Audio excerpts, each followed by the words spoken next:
இப்படி மாறினா நிம்மதி தானாக வரும். அதனாலதான் இப்ப இந்த உலகத்துல பெரிய தேவை பணம் இல்ல, வசதி இல்ல, மனசுக்கு நிம்மதி. அந்த நிம்மதி எங்க கிடைக்கும்? சிவனை புரிஞ்சுக்கிட்ட உள்ளுக்குள்ள.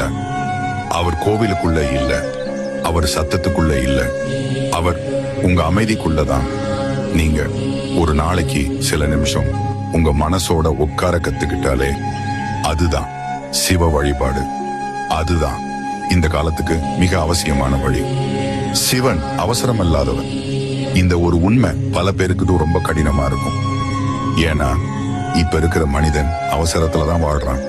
வலி வந்தா உடனே தீர்வு வேணும், கஷ்டம் வந்தா உடனே மாற்றம் வேணும், கண்ணீர் வந்தா உடனே நிம்மதி வேணும். ஆனா சிவன் அப்படி இல்லை. நீங்க இன்னைக்கு கஷ்டப்படுறீங்கன்னா நாளைக்கே எல்லாம் சரி இன்னும் அவர் சொல்ல மாட்டாரு.